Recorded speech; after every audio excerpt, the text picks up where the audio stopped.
वंदे गुरुणाम चरणारविंदे संदर्शित स्वात्मसुखावबोधे जनस्य जांगुलिकाय माने संसार हालाहल मोह शांत अखंड मंडलाकारं व्याप्तं येन चराचरं तत्पदं दर्शितं येन तस्मै श्री गुरवे नमः।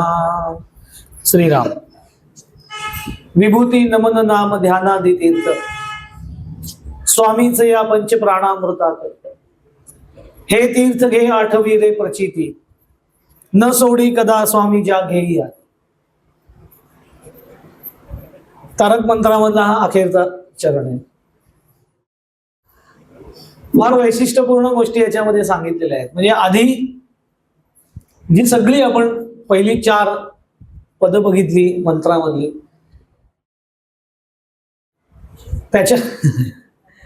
त्याच्यामध्ये थोड्या प्रमाणामधनं साधना सांगत आलेले आहेत। म्हणजे स्वामी कृपा कशी करतात तेही सांगितलेलं आहे। अखेरच्या चरणामध्ये मात्र अगदी प्रत्यक्ष साधनेचा मार्ग सांगत आहेत, प्रत्यक्षपणे अगदी। त्याच्यामध्ये सगळ्यात पहिला भाग त्यांनी सांगितला विभूती नमन नाम ध्यान आणि तीर्थ अशा गोष्टी सांगितल्या। 5 विभूती नमन ध्यान नाम ध्यान आणि तीर्थ असं त्यांनी सांगितलं।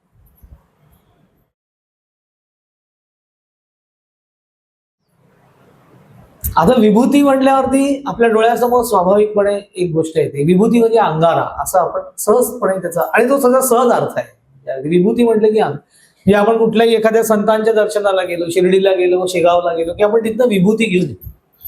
तिथे समाधी स्थानावरती जी धूप किंवा उदबत्ती लावलेली असते त्याची जी तिथे विभूती तयार होते, त्या विभूतीवरती त्या विभूतीचा म्हणजे त्या योगपुरुषाचा आशीर्वाद आहे अशी आपली धारणा श्रद्धा असते, म्हणून आपण ती विभूती घेतो। स्वामींच्या संपूर्ण जीवन चरित्रामध्ये स्वामींनी विभूती सहित अनेक गोष्टी लोकांना काय काय औषध म्हणून दिलेल्या त्याचा उल्लेख सुद्धा आहे। त्याचा आपण उल्लेख इथे आता करणार नाही, कारण की मी त्याच्यात तुम्हाला एक महत्वाची गोष्ट सांगतो। अतर्क्य पद्धतीने स्वामींनी लोकांना औषधं सांगून त्यांचे रोग बरे केलेले आहेत। पण एक प्रसंग मी ऐकला होता की एक निस्सिम स्वामी भक्त, म्हणजे त्यांचा अभ्यासही स्वामी चरित्रावरती होता आणि ते तसे स्वामींचे भक्तही होते, तर त्यांच्या वाचनामध्ये जेव्हा ह्या गोष्टी आल्या त्यांच्या चरित्रामध्ये आहेत, त्या विविध ठिकाणी त्यांची मूळ बखर आहे। प्राध्यापक नम्रता भट यांनी लिहिलेले 4 खंड आहेत, फार सुंदर आहेत सगळे। गौरव गाथा ग्रंथ म्हणून आहे, वेंगुर्लेकरांचे अनेक संशोधनपर पुस्तकं त्यांच्यावरती आहेत। तर त्यांनी काय केलं, त्यांनी ह्या सगळ्या चरित्रामध्ये विविध ठिकाणी स्वामींनी जी औषधं लिहिलेली होती, जी औषधं दिली लोकांना, ती सगळी लिहून ठेवली। म्हणजे त्यांनी काय काय औषधं सांगितली होती आणि त्यांनी काय केलं, त्याच्या परिचयातल्या कुठल्या तरी एका व्यक्तीला तत्सम काहीतरी आजार झाला आहे, त्याला जेव्हा कळलं तेव्हा त्यांनी ही स्वामींनीच सांगितलेलं औषध आहे म्हणून त्यातलं एखादं औषध त्यांनी काहीतरी त्याला सजेस्ट केलं आणि ते इतकं विपरीत परिणाम झालं की त्याच्या जीवावर ते बेतली ती गोष्ट। त्यामुळे पहिली गोष्ट लक्षात ठेवली पाहिजे की आपण असलं काही करायला जायचं नाही। आपल्या समोर जरी देखील स्वामी चरित्रामध्ये अशा काही गोष्टींचा उल्लेख असला तरी ते देण्याचा अधिकार आपल्याला नाही हे लक्षात ठेवलं पाहिजे। तो स्वामींचा होता, ते स्वामींनी दिलं होतं, आपल्यासाठी ती आता एक इन्फॉर्मेशन आहे। म्हणजे तुम्हाला मी एक उदाहरणादाखल एक प्रसंग सांगतो, त्याच्यावर कळेल की काय या गोष्टी करायच्या नसतात। एक व्यक्ती होता आणि त्याला पोटशूळ आणि कुष्ठ असे 2 एकदम आजार झाले, म्हणजे अंगावरती कुष्ठही त्याच्या उठले होते, खूप खराब त्याची शरीर व्हायला होतं, दुर्गंधी यायला लागली होती आणि त्याला पोटाचाही आजार होता। आणि तो स्वामींच्या चरणी आला होता अक्कलकोटला। स्वामींनी पहिले त्याच्याकडे थोडं दुर्लक्ष केलं, परीक्षा बघायची स्वामी, पण तो तिथेच होता। एक दिवस स्वामी मुरलीधर मंदिराच्या इथनं येत होते आणि त्यांनी त्याला बघितलं, तो तिथे होता, वाटच बघत होता स्वामींची। मग स्वामींना म्हणाला की म्हणे मला एक तर तारा नाही तर मारा, काहीतरी करा, पण आता मला हे आता सहन होत नाहीये असं। तर स्वामी मला काय रे कशाला रे म्हणे, इथे माझ्या पायाखाली कशाला मरतोस म्हणे, तुला ही जागा मिळाली का, असं ते थोडं कडक बोलायचे काही वेळेला। जा म्हणे बरा होशील म्हणून त्यांनी औषध सांगितलं। त्याच्या तो व्यक्ती ज्या ठिकाणी बसला होता मुरलीधर मंदिराच्या तिथे एक कडुलिंबाचं झाड होतं, त्या झाडाखाली तो बसला होता आणि समोरनं एक हत्ती चालली होती. त्या काळामध्ये राजवाडे तिथे होते, मालोजी राजांचं राज्य, आणि हत्ती असायचे. तिथे हत्ती चालली होती. तर स्वामींनी पटकन त्या कडुलिंबाच्या झाडाकडे एक खूण केली आणि सांगितलं की तुझ्या डोक्यावरचा हा कडुलिंबाचा पाला तोड आणि या हत्तीच्या लेंड्या त्याच्यामध्ये मिसळ आणि ते औषध घे, जा बरा होशील. आणि असा उल्लेख आहे की त्यांनी त्या औषधाचं श्रद्धेने ग्रहण केलं आणि त्याचे खरंच ते दोन्ही आजार दूर झाले. आता ह्याच्यामध्ये हे योग सामर्थ्य आहे स्वामींचं, त्याही पलीकडे ते ईश्वरी सामर्थ्य आहे, तो परब्रह्म आहे. आता स्वामींनी हत्तीच्या लेंड्या आणि कडुलिंबाचा पाला एकत्र केला आणि त्याचा पोटसूळ आणि कुष्ठ घालवला, म्हणून उद्या आपण जर स्वतः किंवा कोणाला औषध दिलं तर तो कुष्ठ नाही, तो माणूसच जाईल. पण इथे ज्या विभूतीचा उल्लेख केलेला आहे तो त्या अंगारा ह्या अर्थी नाहीये. याचं कारण स्वामींनी असं मंत्रात म्हटलेलं आहे, विभूती नमन नाम ध्यानादी तीर्थ स्वामीचं या पंचप्राणामृतात. हा स्पष्टपणे आपल्याला साधनेचा मार्ग सांगितलेला आहे. तारक मंत्राच्या साह्याने जर का माझ्यावरती स्वामींची कृपा व्हावी अशी माझी इच्छा असेल तर ती कृपा पात्र होण्यासाठी मी पात्र कसा होईल आणि त्यासाठी माझी साधना कशी घडली पाहिजे त्याची सूत्री क्रमवार स्वामींनी सांगितलेली आहे. म्हणजे त्या साधना कुठली करायची आणि त्या साधनेला पथ्य कुठली ते एकाच चरणात सांगितलं. विभूती नमन नाम ध्यानादी तीर्थ. विभूती नमन आणि तीर्थ ही पथ्य आहेत आणि प्रत्यक्ष प्रक्रिया सांगितली, साधनेची नाम आणि ध्यान ही प्रत्यक्ष प्रक्रियेची अंग सांगितली. आता तुम्ही मला पथ्य म्हटलं की आपल्याला टेन्शन येतं, तिथं पथ्य वगैरे काही सांगू नका, कुठे पथ्य वगैरे सांगतो. पण तुकाराम महाराज म्हणतात तसं, जेणे विठ्ठल मात्रा घ्यावी त्याने पथ्य सांभाळावी. ही पथ्य कुठली आहेत? सगळ्यात पहिलं पथ्य सांगितलं विभूती. विभूती म्हणजे जसा अंगारा, राख, रक्षा असा त्याचा अर्थ आहे, तसा इथे अभिप्रेत असलेला साधनेशी संबंधित असलेला अर्थ विभूती याचा अर्थ वैराग्यशील आचरण. विभूती म्हणजे वैराग्याचं प्रतीक आहे, वैराग्यशील आचरण. इथे वैराग्यशील आचरण म्हणजे समजून घेतलं पाहिजे की वैराग्यशील आचरण याचा अर्थ आता सगळा संसार वगैरे सोडून द्यायचा, अंगाला राख फासायची आणि कुठेतरी निघून जायचं, वैराग्य. असं वैराग्याला काही किंमत, असं वैराग्य अध्यात्मात सांगितलेलंच नाहीये. असं वैराग्याची एक मजा पु ल देशपांडेंनी केलेली आहे. पु ल देशपांडेंनी त्यांच्या एका कथाकथनामध्ये असं सांगितलं होतं, म्हणजे त्यांनी एक कॅरेक्टर रंगवलं होतं आसामीमध्ये, धोंडू भिकाजी जोशी असं म्हणून. आणि त्यांनी असं ते दाखवलेलं आहे की एक दिवस मला इतकं संसारात म्हणजे असं कॅरेक्टर येते की त्या कॅरेक्टरला इतका संसाराचा वीट येतो, सगळ्या बॉसचा त्रास आहे असं करून वगैरे. आणि मग ते असं ठरवतात की आता अगदी असं ठरवलंय की आपण आता वैराग्य धारण करावं. म्हणून म्हणे पायात चपला घातल्या आणि घराच्या बाहेर पडणार की आता वैराग्य. तेवढ्यात पण लक्षात आलं की हिने गॅसवरती कांद्याचं थालीपीठ टाकलेलं आहे, वैराग्य वगैरे खलास असं पु ल देशपांडे म्हणायचे. तर वैराग्य म्हणजे असं कुठेतरी निघून जाणं, काहीतरी करणं, हे सोडणं ते सोडणं असं नाही. वैराग्याची फार सुंदर व्याख्या रामकृष्ण परमहंसांनी केलेली आहे. वैराग्य म्हणजे काय ते म्हणायचे, वैराग्य म्हणजे संसाराबद्दल विराग, विराग म्हणजे अनासक्ती, संसाराबद्दल विराग आणि भगवंताबद्दल अनुराग म्हणजे ओढ, या दोन गोष्टी मिळून वैराग्याची स्थिती निर्माण होते. यात सगळ्यात महत्वाचं काय त्यांनी सांगितलं तर जीवनामध्ये किंवा संसारामध्ये असताना सांसारिक गोष्टींपासून मनाने दूर जाणं हे महत्वाचं नसून मनाने ईश्वराच्या जवळ राहणं हे जास्त महत्वाचं आहे. त्याला वैराग्य असं नाही. वैराग्य म्हणजे काहीतरी सोडून देणं नाहीये, ईश्वराच्या जवळ जाणं. आपण काय करतो, आपल्याला असं वाटतं की एकदा प्रपंच सगळा सुटला की मग भगवंत. प्रपंच कधीच सुटणार नाही. प्रपंच कसा सुटेल? जोपर्यंत आपण देहाने हयात आहोत, जोपर्यंत देह आहे तोपर्यंत प्रपंच आहे. कारण प्रपंच सुटल्यावर सोडल्यानंतर आपण ते महाराज असं म्हणायचे ना की सगळं काही नीट झाल्यानंतर नाम घेईन असं म्हणणारा कधीच नाम घेत नाही, कारण असं कधी होतच नाही. तसं आहे, प्रपंच सगळा पूर्ण झाल्यानंतर मी सगळं करीन, तर तुझं प्रपंच कधीच पूर्ण होणार नाही. याचं कारण तुझा देह असेपर्यंत प्रपंच आहे. प्रपंचच आहे, देह म्हणजेच प्रपंच आहे. आणि देहाशी संबंधित असलेल्या सगळ्या गोष्टी ज्याच्यात मला आसक्तता असते त्याला आपण संसार किंवा प्रपंच असं म्हणतो. त्यामध्ये सगळ्या गोष्टी आहेत. मग वैराग्य म्हणजे काय तर आपल्या अंतःकरणाची जास्तीत जास्त काळ अंतःकरणावरती ईश्वर भाव जेव्हा व्यापून राहतो तेव्हा ती अंतःकरणाची स्थिती ही वैराग्यशील अवस्था असते, की त्याला संसारामध्ये राहून सुद्धा संसाराबद्दल विशेष प्रेम नसतं. तो संसार उत्तम रीतीने करत असतो परंतु त्या आसक्त नसतो. रामकृष्ण परमहंसांच्या जीवनामध्ये, विवेकानंदांच्या जीवनामध्ये एक प्रसंग असा आहे. विवेकानंदांना जेव्हा एकदा विचारलं होतं निवेदितांनी की वैराग्य ची सीमा काय असं ते म्हणाले. म्हणजे काय झालं म्हणजे वैराग्यशील अंतःकरण झालं आपण असं समजावं. विवेकानंदांनी सांगितलं जेवणाच्या ताटावरनं उठून हात धुवायला गेल्या जाईपर्यंत मी ताटात काय जेवलोय हे जेव्हा विसरायला होईल तेव्हा समजायचं मी पूर्ण वैरागी आहे असं तुम्ही सांगितलं. एक्स्ट्रीम अवस्था. आणि अशी संतांची अवस्था होते, आम्ही अशी बघितलेली आहे की या पातळीवरती खरंच अंतःकरण जातं. मी ते वाचल्यावरती आपल्याला कळतं की इथे सांगतात की ताटावरनं उठून हात धुवेपर्यंत ताटात काय खाल्लंय ते विसरलं पाहिजे. आम्ही गेल्या वर्षी अक्कलकोटला प्रसादात काय खाल्लं होतं ते पण आम्हाला आठवत असते. त्याच्यावर आम्ही चर्चा पण चालते. गोंधळाला गेलो होतो मागच्याला, काय आमटी सुंदर होती. म्हणजे आपण गोंधळाला जावं तिथे आमटी पिऊ नये असं काय महाराजांना म्हणायचं नाहीये. पण महाराज म्हणतात की तिथनं येताना रामनाम घेऊन ये, आमटी मनात घेऊन येऊ नका, सोय म्हणून आहे.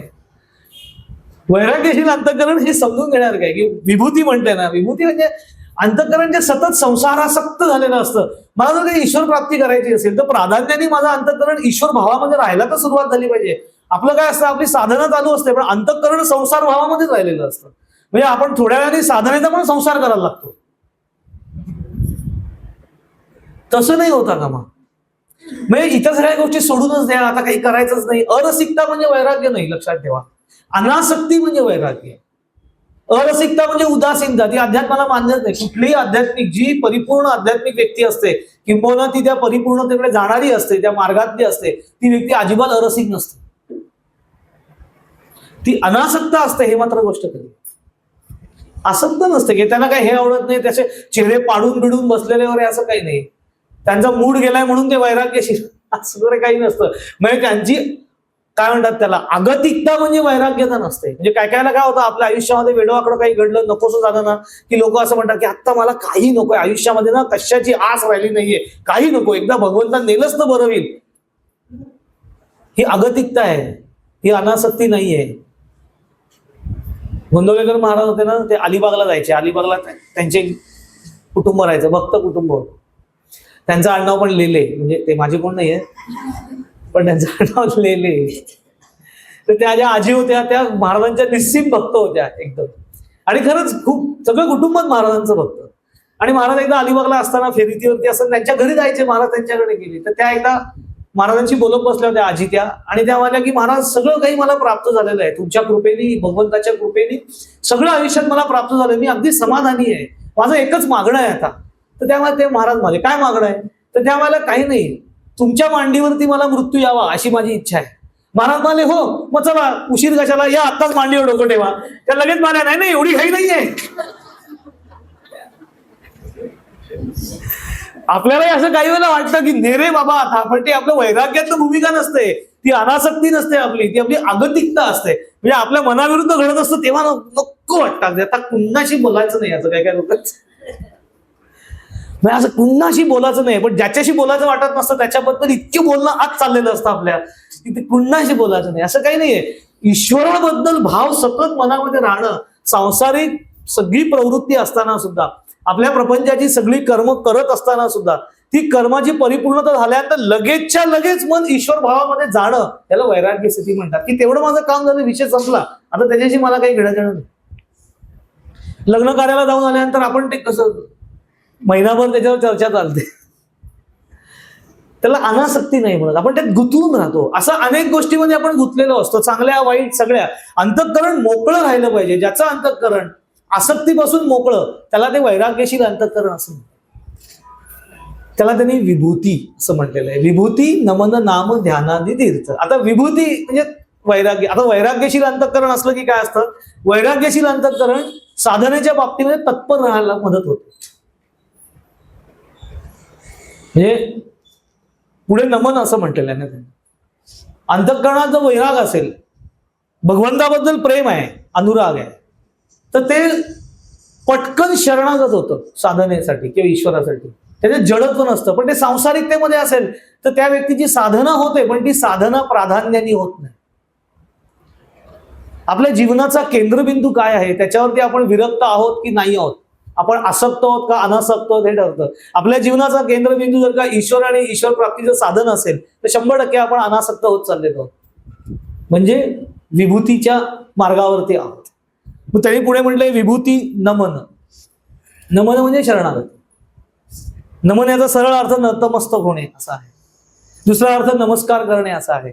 आणि सर्वात महत्वाचा अर्थ नमन, न मन, न मन अशी स्थिती म्हणजे शरणागत अवस्था पूर्णपणे. मग ते शरणागत कुणाबद्दल? सद्गुरूंच्या बाबतीत शरणागत असावंच, भावनिक पातळीवरती पूर्ण शरणागत. पण नुसतं भावनिक पातळीवरती शरणागत होऊन काही उपयोग नाहीये. अध्यात्मात नुसत्या भावनेला थारा नाहीये, प्रत्यक्ष कृतीलाही महत्व आहे. नुसतीच भावना, माझं खूप प्रेम आहे स्वामींवरती, खूप प्रेम आहे, असू दे, चांगलंच आहे, असायलाच हवं. पण स्वामींनी दिलेला साधना मार्ग जर का मी तितका तत्परतेने करत असेल तर त्या प्रेमाला काही किंमत आहे नाही. प्रेम नुसतंच आहे म्हणायला.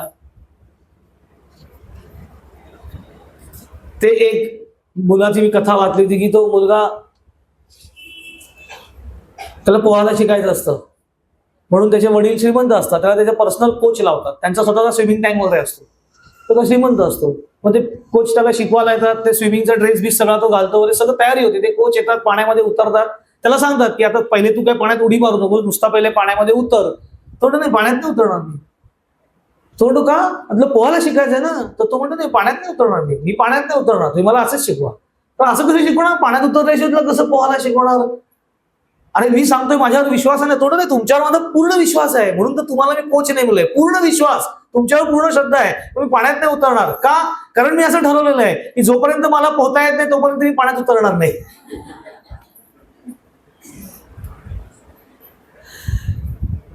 याला शरणागती नाही म्हणत. तसं आपलं असतं की माझं निश्चित प्रेम आहे स्वामींवरती, अगदी निश्चित प्रेम आहे. पण त्याने दिलेली पहिली पथ्य विभूती, वैराग्यशील अंतःकरण होण्याचा प्रयत्न करतोयस का? थोडं थोडं संसारातनं मन बाजूला करतोयस का? संसारातनं मन बाजूला करायचंय, लक्षात ठेवायचं, संसार सोडायचा नाहीये. म्हणून समर्थांनी पण काय म्हटलं, येण्याची जन्मे येण्याची काळे, आश्वासन दिलं की येण्याची जन्मे येण्याची काळे, मोक्ष पाविजे निश्चळे स्वरूपाकारे. मध्ये कंडिशन टाकली, संसारी होईजे निराळे. संसारी होईजे निराळे असं म्हटलंय. संसारात राहूनच संसारापासून जे अलिप्त होतात त्यांना याच जन्मात, याच काळामध्ये मोक्षाची स्थिती प्राप्त होऊ शकते सद्गुरु कृपेने. पहिला अट काय? विभूती, वैराग्य. आणि ते कसं प्राप्त होतं? शरणागतीने. अंतःकरण नमनशील, अतिशय शरणागत पाहिजे, तत्पर साधनेच्या बाबतीमध्ये. आपली साधना होत नाही असं नाहीये, पण आपली साधना सवडीने होत असते, आवडीने नाही. आपण आवडीने साधना नाही करत, आपण सवडीने साधना. म्हणजे आपल्याला साधनेचा वेळ महत्वाचा नसतो, आपल्याला वेळ मिळाला तर साधना. आणि पहिले ना कट्टाची साधना, गुरुदेव रानडे असं म्हणायचे, नेम म्हणायचे, ते कट्टाचा नेम. गुरुदेव रानडे नेम म्हणायचे. नेम म्हणजे नाम आणि ध्यान एकत्र केलेली साधना. 3 तासाचा नेम असं त्यांचं असायचं. एकदा ते नेमाला बसले की 3 तास सतत साधनेमध्ये असायचे. त्यात थोड्या वेळ नामस्मरण आणि उर्वरित सगळं ध्यान, असं गुरुदेव रानडेंची साधना. पण कट्टाची म्हणजे काय की सगळं बाजूला सोडून प्रायोरिटीवरती. त्यांच्या गुरूंच्या बाबतीतला एक प्रसंग इतका सुंदर आहे. गुरुदेव रानडेंचे गुरु म्हणजे भाऊसाहेब उमदीकर महाराज, भाऊसाहेब महाराज उमदीकर. ते एकदा प्रवासाला चालले होते आणि त्या काळात ते घोड्यावरनं प्रवास करायला लागायचा. ते घोड्यावरनं प्रवास करत होते भाऊसाहेब महाराज. आणि त्यांच्या साधनेच्या म्हणजे नेमाच्या वेळा ठरलेल्या होत्या. सूर्योदयाच्या वेळेला, एक सूर्यास्ताच्या वेळेला आणि एक रात्री मध्यरात्रीच्या वेळेला. तर एकदा घोड्यावरनं प्रवास करताना एका गावी त्यांना जायचं होतं काही कार्यक्रमासाठी. तर अगदी ज्या गावी त्यांना पोचायचं होतं त्या गावात पोचायला जेमतेम 15 मिनिटं उरली होती. ते घोड्यावरनं प्रवास करत होते, जेमतेम 15 मिनिटं उरली होती आणि तेवढ्याच सूर्यास्त झाला. सूर्यास्त झाल्यावरती भाऊसाहेबांनी घोड्याला थांबवलं. बरोबरच्या लोकांना सांगितलं थांबूया इथे आपण आता थोड्या वेळ. ते मला काय झालं? ते मला नाही, माझी साधनेची वेळ झाली, नेमाची वेळ झाली. तर ते मला पण आता 15 मिनिटात आपण गावात पोहोचणारच होत ना, मग इथे वाटेत कशाला, गावात पोहोचल्यावर नेम करा. ते मला नाही, सूर्यास्ताची वेळ झालेली आहे. त्यांनी बाजूला एक ओढा बघितला, तिथे हातपाय धुतले, तिथल्याच एका झाडाखाली ते नेमाला बसले. सलग 3 तास त्यांची नेमाची साधना झाल्यानंतर उठले आणि मग म्हणाले आता आपण गावात जाऊ. वास्तविक 15 मिनिटावरती अंतर होतं, पण 3 तास नेमाला बसले आणि मग गावात पोहोचले. असं का केलं विचारल्यावर ते म्हणाले पहिली मुख्य गोष्ट की माझं गावात जाणं इतकं महत्वाचं नाहीये जितकी माझी वेळेत साधना होणं महत्वाचं आहे. आणि दुसरी गोष्ट, जर का मी गावात पोहोचलो असतो तर लोकसंग्रह इतका असल्याकडे कदाचित माझ्या नेमाला वेळ मिळाला नसता. याला म्हणतात नमन. प्रायोरिटीवरती नाही जाणार मी, माझी ही ध्यानाची वेळ आहे. अरे आज ना जमलंच नाही हो ध्यानाला बसायला, का नाटकाचा प्रयोग होता 6:30. तुला माहिती आहे ना तुझी ध्यानाची वेळ आहे त्या वेळामध्ये. लक्षात ठेवा, आमच्या स्वामींचे स्वामी मोठे स्वामी असं म्हणायचे की सगळे सद्गुरू असं सांगत आलेले आहेत की शक्यतो जितकं जास्तीत जास्त पाळता येईल तितकं आपण आपल्या साधनेची वेळ पाळावी. शक्यतो ती सारखी बदलू नये. काही अपरिहार्य कारणाने बदलावी लागली, घरात काही अडचण निर्माण झाली, काही आजारपण, कुणाकडे काही अर्जन्सी मदतीला जावं लागलं तर अचायला मागे पुढे झाली तर ठीक आहे, पण मुद्दामून बदलू नये. कारण का ते असं म्हणायचे की आपण ज्यावेळेला साधनेला बसतो ना तेव्हा आपलं जे उपास्य दैवत असतं ते आपली तिथे वाट बघत असतात. मग तू सिनेमाला गेला असता ते सिनेमाला नाही ना ते तिथे बसतील, ते तुझा सिनेमा करतील काही दिवसांनी. आपल्याला महत्व नसतं म्हणून आपण शरणागत नसतो. आपली सरेंडरनेस तिथे आहे का नाही, मी काही करणार नाही, ही वेळ माझी साधनेची नामाची बस, बाकी काही करणार नाही, मला काही सांगणार. पण पुढे गेल्यावरती स्वामी सांगतील की ह्या गोष्टीचा अवलंबर पण करायचं नाही, ते पण स्वामींनी सांगितलं. काय काय लोकांना त्याचा अवलंबर करायची सवय असते. म्हणजे एक प्रसंग मी स्वतः डोळ्यांनी बघितला बऱ्याच वर्षापूर्वी.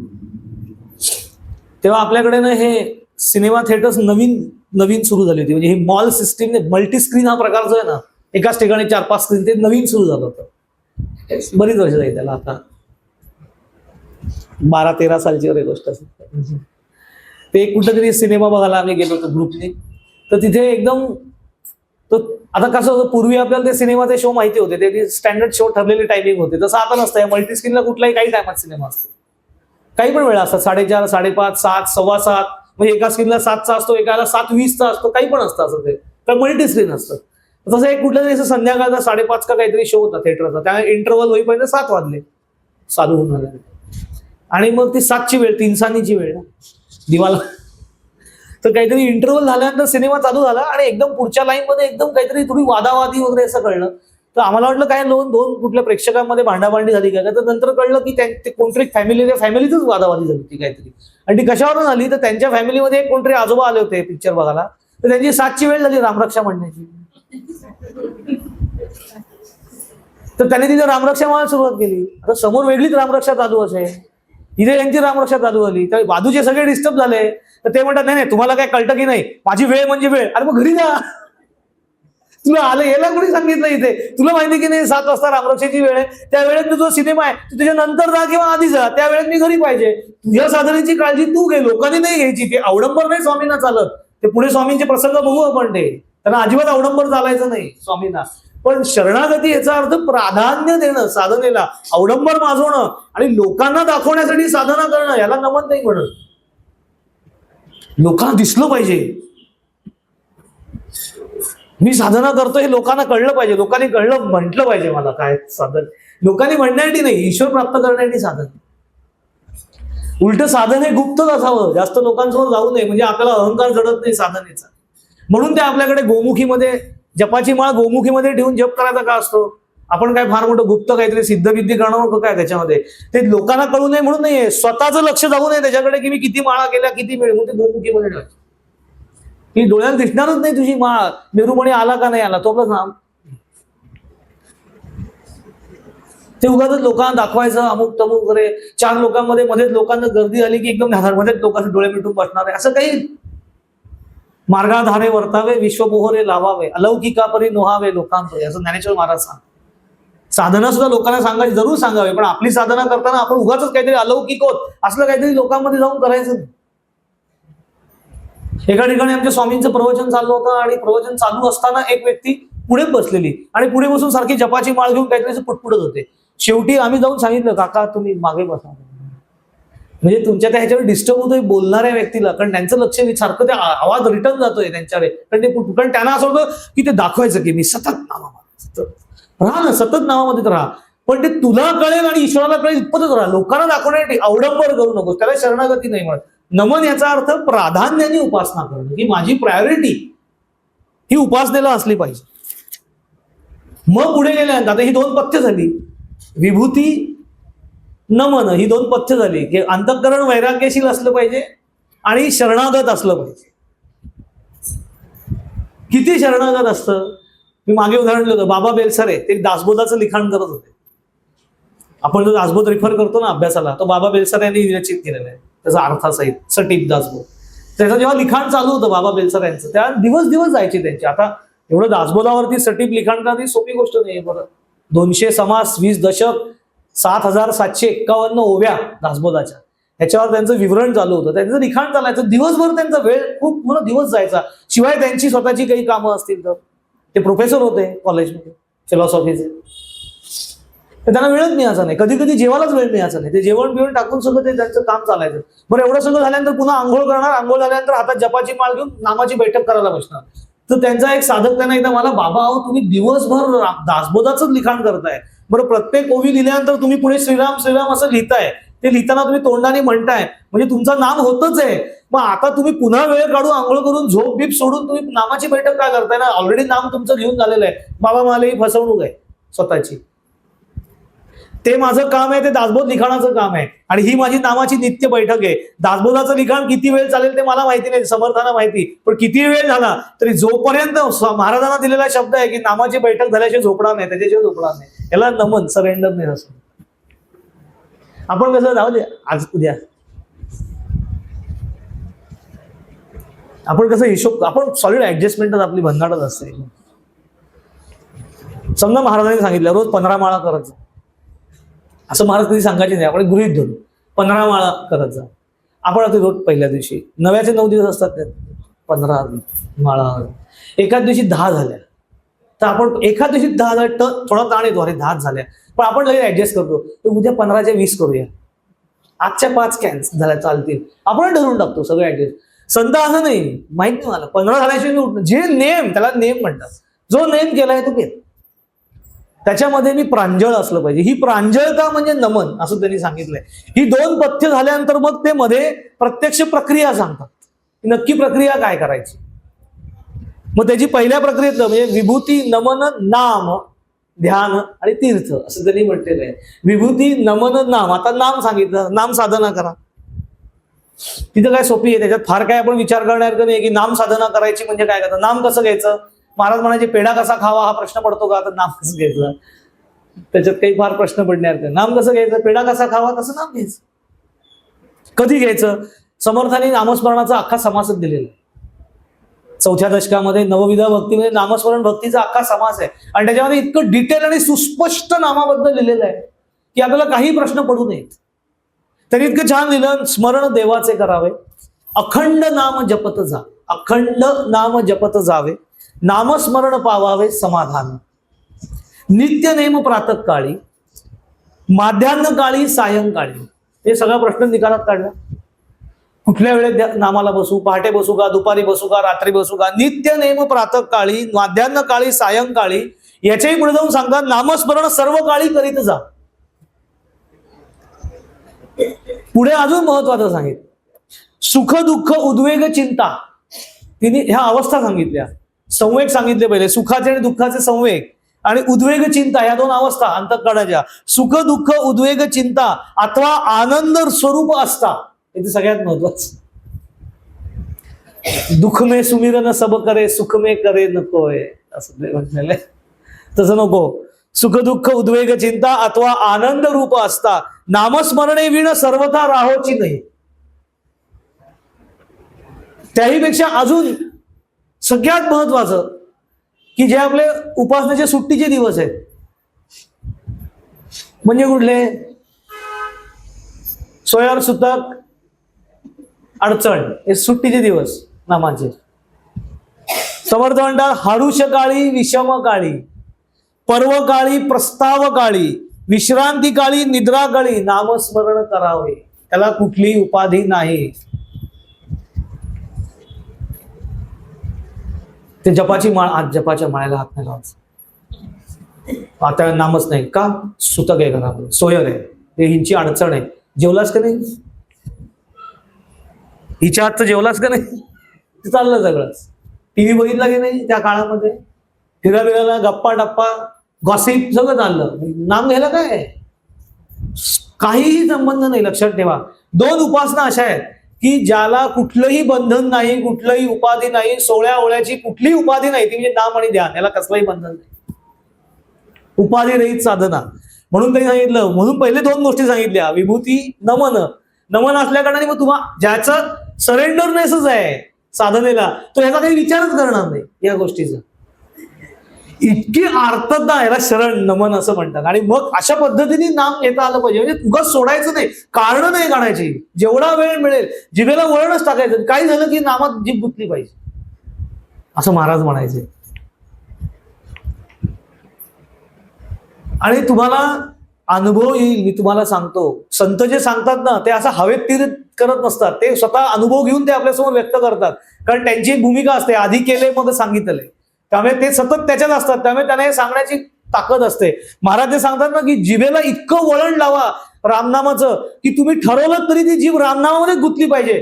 तुम्ही प्रयोग करून बघा. जेव्हा आपण सतत नामामध्ये राहतो तेव्हा एक क्षण असा येतो की आपण म्हणू, थांबू म्हटलं तरी नाम थांबत नाही, अशी परिस्थिती निर्माण होते.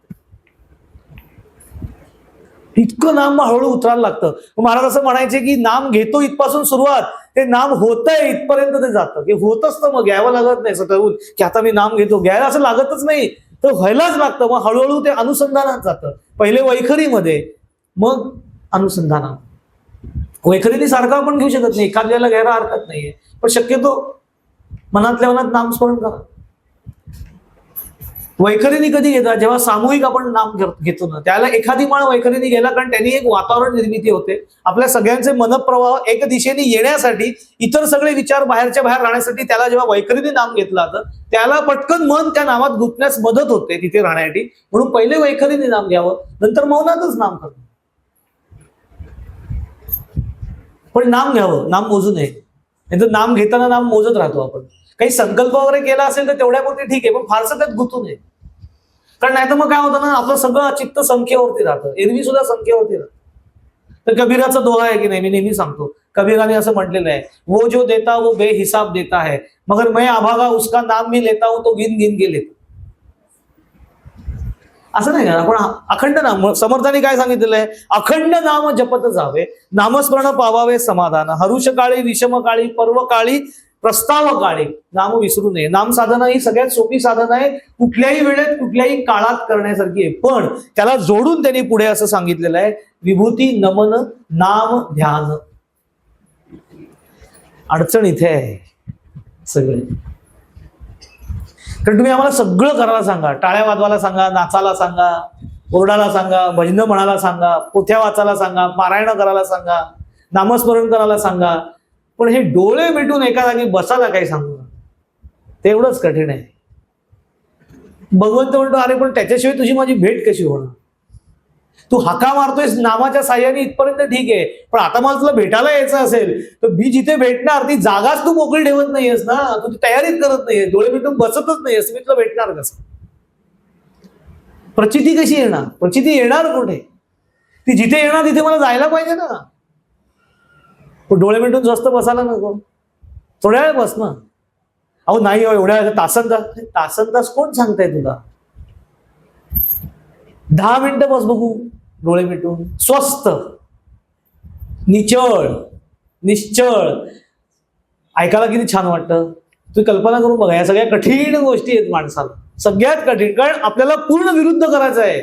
जो मूळ स्वभाव आहे माणसाचा त्याच्या पूर्ण विरुद्ध. चंचलम ही मन कृष्ण प्रमाथी बलवत दडम, असं जेव्हा अर्जुन म्हणाला, प्रमाथी म्हणजे हत्ती.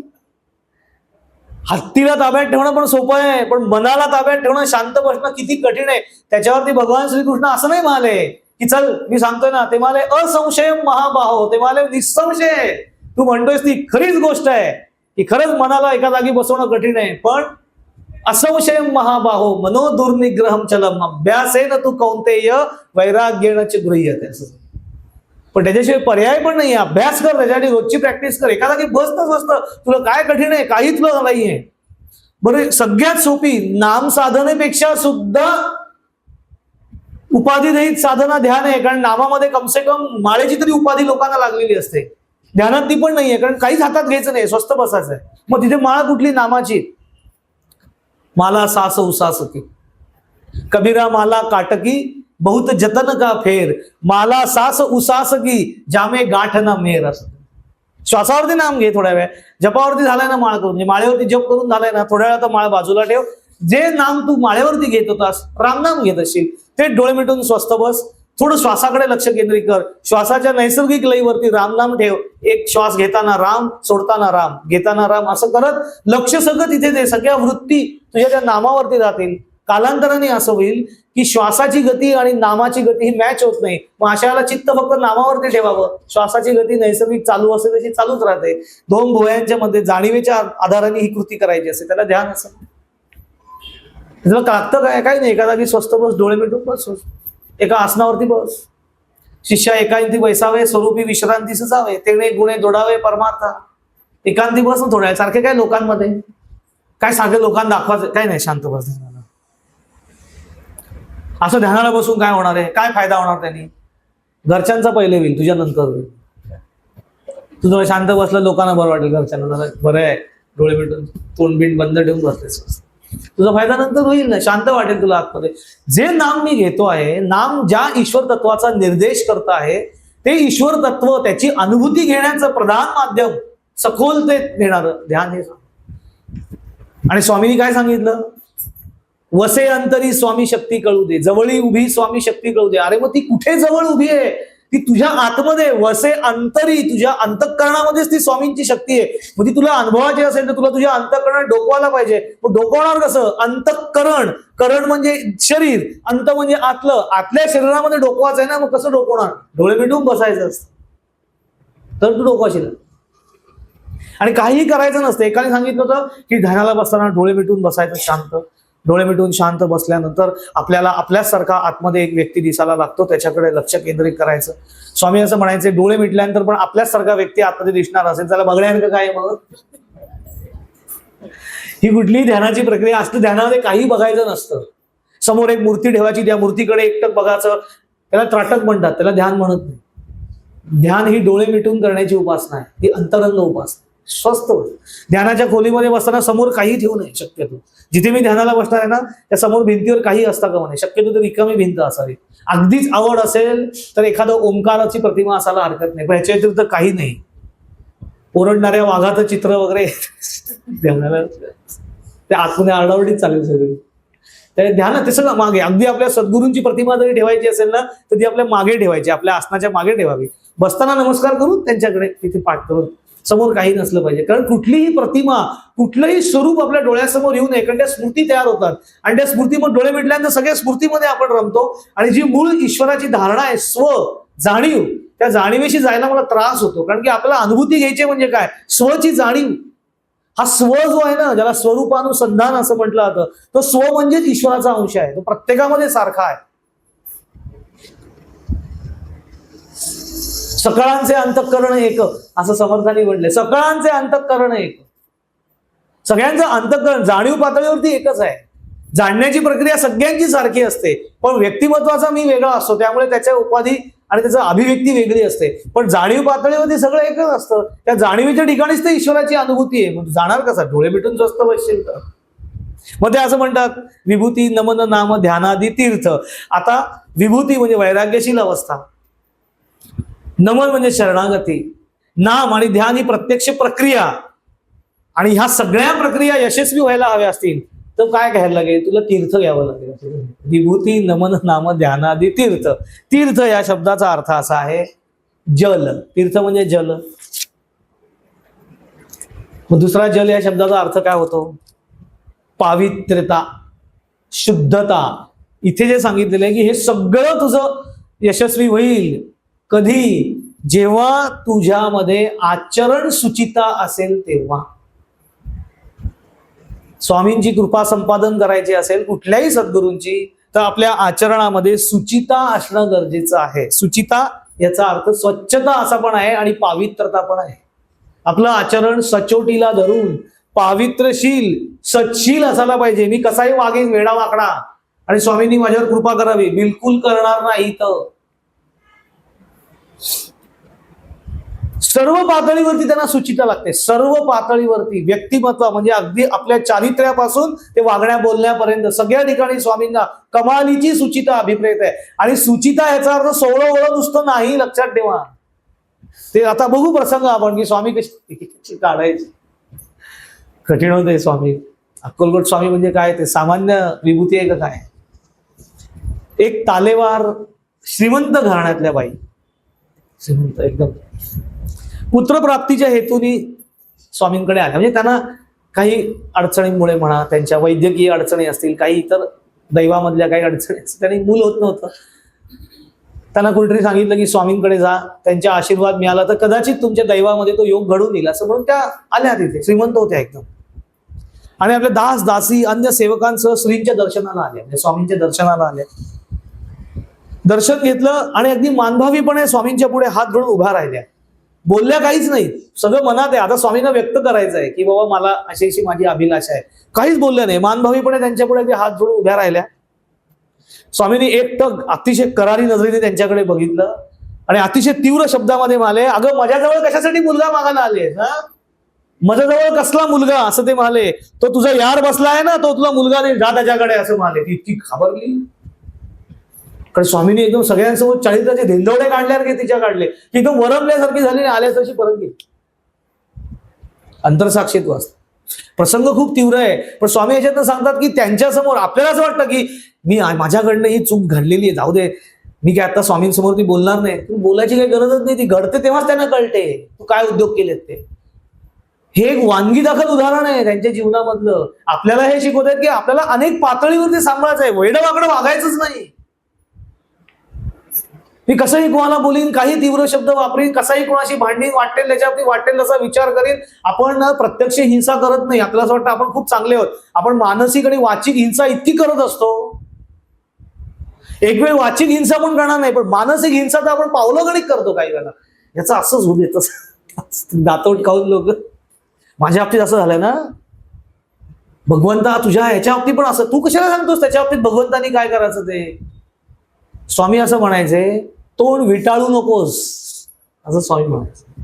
माझ्या बाबतीत एखादा मनुष्य माझ्या बाबतीत काही वेडावाकडा वागला, त्याला त्यावेळेला मी तसा प्रतिकार केला, पण लगेच त्याच्या बाबतीमध्ये त्याच्या बाबतीत पण असं व्हायला पाहिजे, स्वामींनी असं केलं पाहिजे, भगवंतानी त्याला पण अशी, तू नको ठरूस. कारण ज्याच्या त्याच्या कर्माचा परिणाम भगवंत त्याला देत असतो. त्यामुळे तू जे वागलायस, तुझ्याशी तो वागला, तू असं समज की तुझ्या कर्माचा काही परिणाम होता आणि तो तुझ्याशी वागलाय, त्याचा काय परिणाम भगवंत द्यायचा तो देईल. तू मनामध्ये स्वतःचं मन कशाला किलबिश करतोस? कोण नातेवाईक मला काय बोललं, मी पण आता बघून घेईन पुढच्या आला, तर तो पण बघून घेईल तुला पुढचं. कारण जो नाही त्याला तो तुला नाही का? एक व्यक्ती माझ्याशी वेडवाकडं वागली, मी पण त्याच्याशी वेडवाकडं वागलो. वेडवाकडं नको वागूस त्याच्याशी. अन्यायाच्या विरुद्ध प्रतिकार जरूर कर, ते स्वामींनी पण शिकवलेले अनेक प्रसंग आहेत पुढे.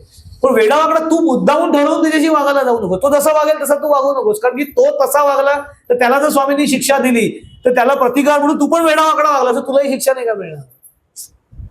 भगवंताचा न्याय पक्षपाती नसतो, तो सारखा असतो. त्यामुळे सुचिता, वागण्या बोलण्यातली सुचिता ही सर्व पातळीवरती सांभाळायला लागते.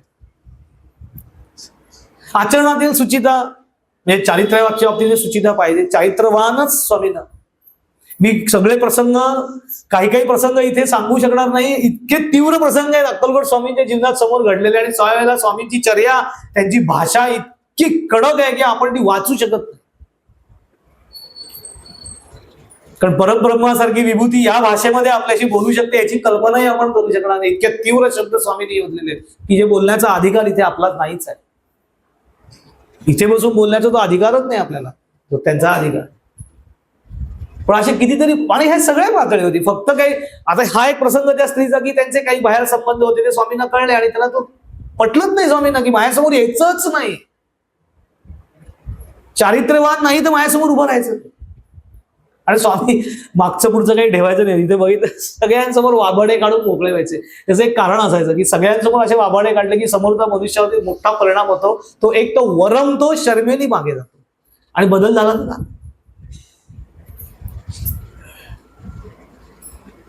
बरं, अवडंबर पण चालायचं नाही. म्हणजे जसं चारित्र्याच्या बाबतीत तसं 16 ओळ्याचं अवडंबर बिलकुलच चालायचं नाही. बापरे, ते मुद्दामून त्याच्या विरुद्धच करणार. म्हणजे एक अशाच बडोद्याच्या जानकीबाई म्हणून होत्या आणि खऱ्या चांगल्या एकदम सात्विक होत्या, म्हणजे भाविक स्त्री स्वामींच्या दर्शनाला आल्या. पण त्यांना फार 16 ओळ्याचं त्यांचं अतिशय कडक 16 ओळ. काय काय लोकांना फार असतं, म्हणजे ते इतकं कडक असतं की ते इतरांना जाचक व्हायला लागतं, इतकं कडक असतं. स्वामींचं म्हणणं असं असतं की तुमचं तुमच्यापर्यंत 16 ओळ पाळावं, ते इतरांना जाचक होईल असं ते करू नये.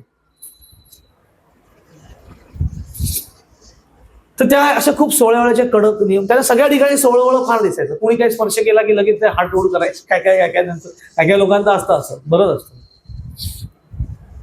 म्हणजे आपल्याला असं वाटतं की तुकाराम महाराजांच्या सिनेमात वगैरे पूर्वी बघितलेल्या वगैरे असं, पूर्वी अजून पण असतं लोकांना, मी बघितलेलं त्याची माणसं.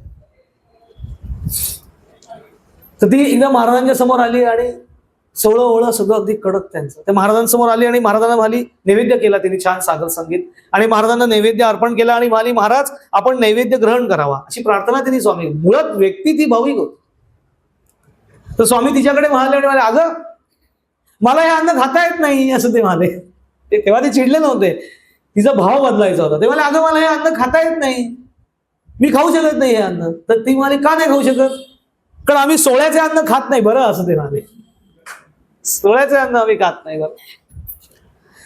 पुढे म्हणाले पटकन, तुला हे द्यायचंच असेल ना, तू नाटकात काम करणारा आवडता नट आहे ना, त्याला हे नैवेद्याचं त्याला नाव सांगितलं. पुढे मिस केली ती. आता हे तिने स्वामींची क्षमा मागितली आणि मग तिने गेली ती निघून. आता हे स्वामी सांगतात म्हणजे काय, की तिने सोळं ओळख करावं की न करावं ह्याच्यावर स्वामींना काही ऑब्जेक्शन नाहीये, पण तिथे इतकं तोम तिने माजवलं होतं की त्याचा इतरांना त्रास व्हायला लागला. स्वामींना ते ऍक्सेप्ट आहे. चिंतमंत टोळांकडे एकदा स्वामींना पंक्तीला बसवायची वेळ आली आणि त्याच्याशी ब्राह्मणांची पंगत घेतली होती. पूर्वी ते फारच होतं, आता पण असतं, असं काही नाहीये. तर ते की ब्राह्मण म्हणजे कोण? ब्राह्मण जातीने ब्राह्मण असतात. ते खरं ब्राह्मणाची व्याख्या काय आहे? ब्रह्म जाणे तो ब्राह्मण, अशी खरी ब्राह्मण. बाकी जातीचे ब्राह्मण, पण एकारांत उकारांत भरपूर असतं त्याच्यावर. तर स्वामींना ते चिंतमंत टोळांचे एक नातेवाईक ते म्हणाले, अहो या स्वामींना ब्राह्मणांच्या पंक्तीला बसू नका. तर ते म्हणाले, का? अहो ते कुणाकडे जातात, कुठेही जेवतात, त्यांना काही सोळ्या ओळ्याचं काही नियम नाहीत, काही नाही, त्यांना काही सुचिता नाही, कोणाकडे जातात घरामध्ये, कुणाकडे विटाळ काय असेल तिथे पण जाऊ नये, जेवतात वगैरे काही. त्यांना कुठे ब्राह्मणांच्या पंक्तीला? हे सगळे शुद्ध असतील ना ब्राह्मण, हे बसले तर अशुद्ध होतील सगळे. तर चिंतोपंत ही चर्चेत आले. चिंतोपंतांना जी वर खाली असं कसं स्वामी सांगा. थोड्या स्वामी पंक्तीवरून उठले आणि ते म्हणाले, स्वामी मी चाललो म्हणे, तुझ्या मनात विकल्प आला, तुझ्या घरी आम्हाला विटाळ होतो, आम्ही चाललो. निघून गेले स्वामी. आम्ही इतकं स्वामींचं नाव भिव घेणार, पण आपल्या अंतःकरणात अजूनही हे जात नाही.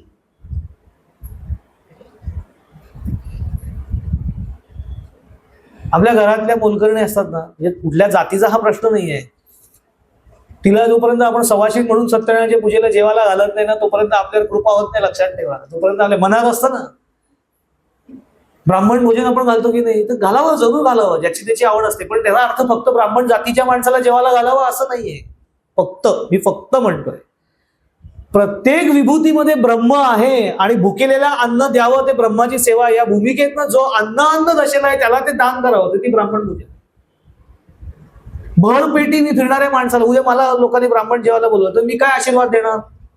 कारण मला भगवंताच्या कृपेने समजा 2 वेळचं जेवायला मिळतंय, मला जेव्हा हवं तेव्हा मी बाहेरचं खाऊ शकतो, हॉटेलमध्ये जाऊ शकतो. मला दुसऱ्याच्या घरी जेवायला जाण्यामध्ये आशीर्वाद देण्यात का काय? मी जाऊन नावं काढीन, जेवीन आणि वरतं म्हणेन की अरे जिलबी केली होती, पण साजूक तुपातली तेलातली होती, बोलतो श्रीखंड आनंद हलवायचं नव्हतं. कारण मला किंमत नाहीये अन्नाची, मला त्या अन्नाची किंमत वाटली पाहिजे.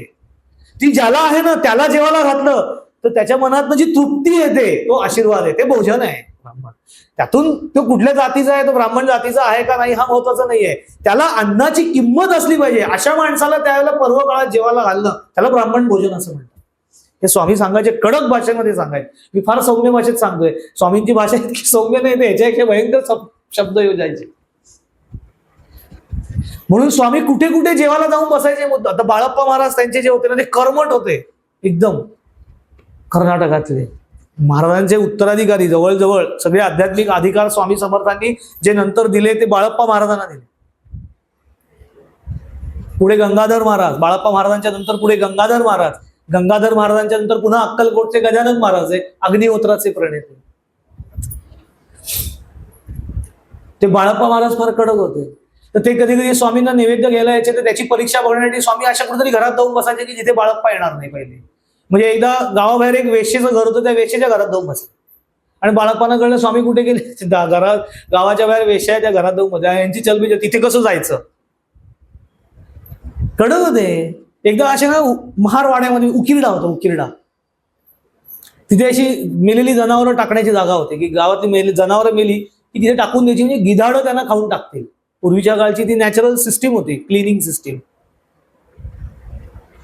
आणि गिधाडं खरंच चकाचक एकदम करतात, एकही बॅक्टेरिया शिल्लक ठेवत नाही, इतकं चकाचक ठेवतात क्लीन. आता गिधाडच गायब केली आम्ही सगळी.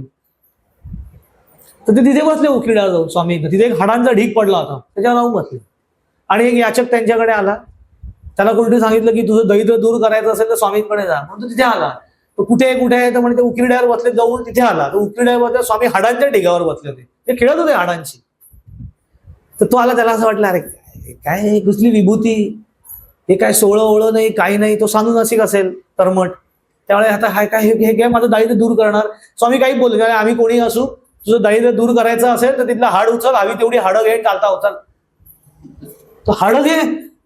तर ह्याला टेन्शन आलं, हाडांना कसं स्पर्श करायचा, म्हणून तो हाडाला बघत बसला हाडाकडे. स्वामी कडाडले, ते मला काय रे तुझ्या अंगात हाडं नाहीत का म्हणेन, एवढा हाडांना हात लावायला घाबरतो, ते तुझ्या अंगात हाडं नाहीत का, उचल ती हाडं, असं म्हणून ते एक हाड उचललं. आता जाऊ दे, स्वामी म्हणतात ते एक हाड उचलून घरी गेला तर ते सोन्याचं झालेलं.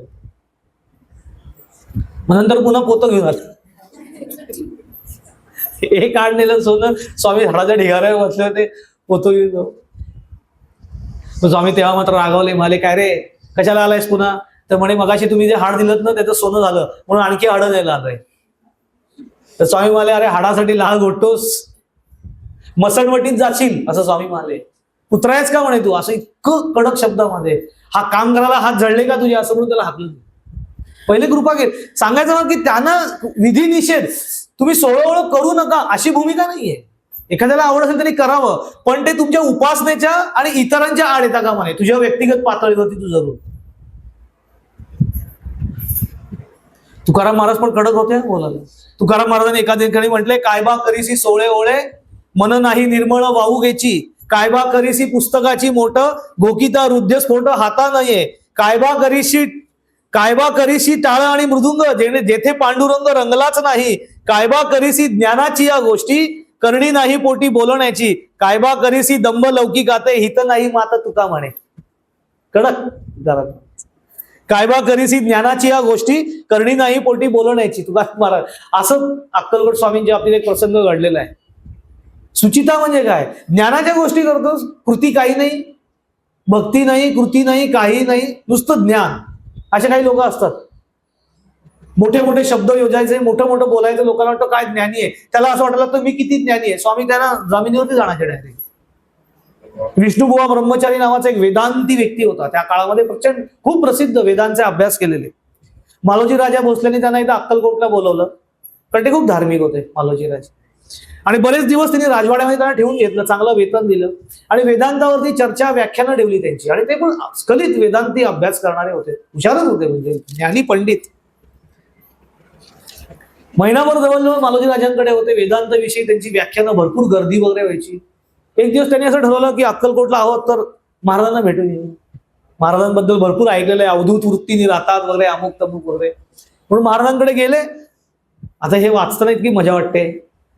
अक्कलकोट स्वामींच्याकडे गेल्यानंतर ही व्यक्ती अक्कलकोट स्वामींची वेदांतावर चर्चा करत होती आणि अक्कलकोट स्वामींना वेदांतावर व्याख्यान देत होते. वेदांतावरती व्याख्यान अक्कलकोट स्वामींना, आणि ते वेदांतावर व्याख्यान देत होते. बरं, व्याख्यान देऊन घरी यायचं ना बरं चुपचाप, पण ज्ञान गर्व असतो ना ज्ञानाचा. बरं, स्वामी कसेही असायचे ना बसलेले, कधी ते लोड वगैरे घेऊन बसायचे, कधी जमिनीवर बसलेले असायचे.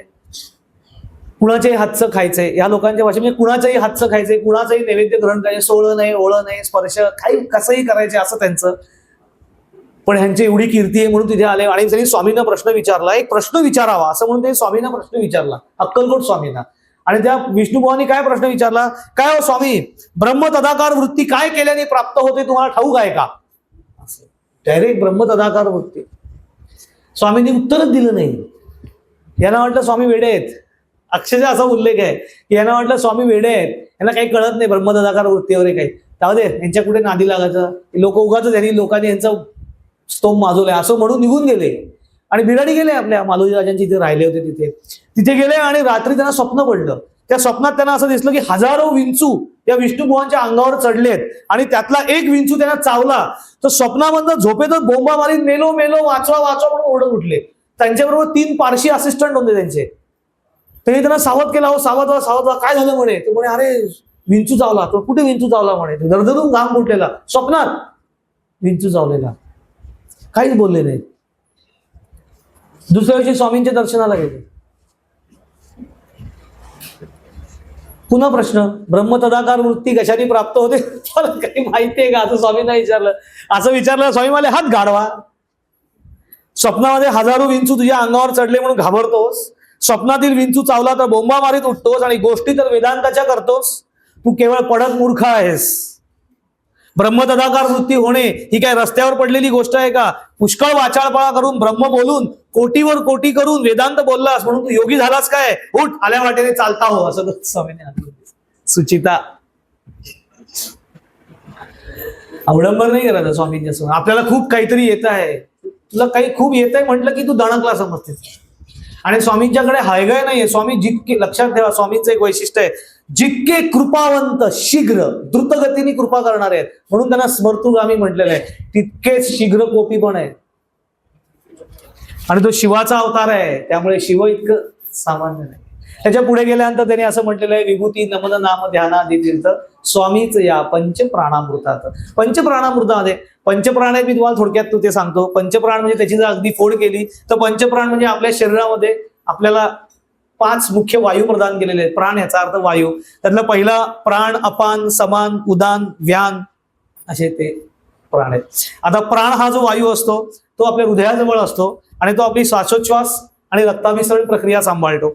अपान नावाचा वायू असतो तो आपल्या उत्सर्जन क्रिया त्या प्रक्रियेचं नियंत्रण करतो. समान हा वायू नाभीजवळ असतो, तो पचन आणि शरीरातील ऊर्जेचं संतुलन करतो. उदान हा वायू कंठाजवळ असतो, बोलणं, उच्चार आणि गिळणं या सगळ्या गोष्टींवर नियंत्रण हा उदान वायू करतो.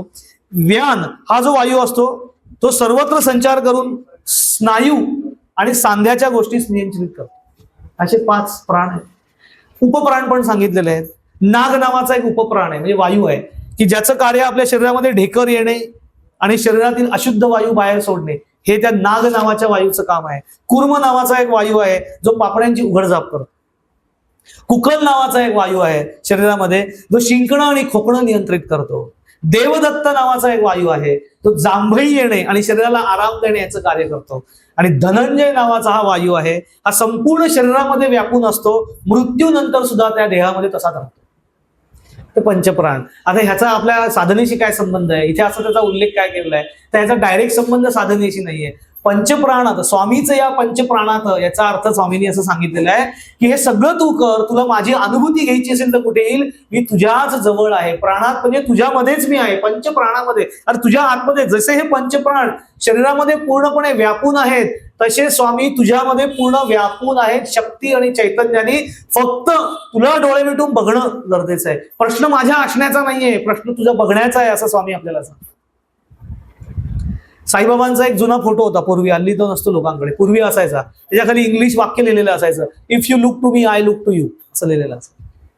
त्याचा सरळ अर्थ काढला तर असं होतो, if you look to me, तू माझ्याकडे पाहिलंस तर मी तुझ्याकडे पाहतोय, असा त्याचा अर्थ नाहीये. कारण if you look to me I look to you मध्ये काही नाहीये, इफ बट असं काही टाकलेलं नाहीये.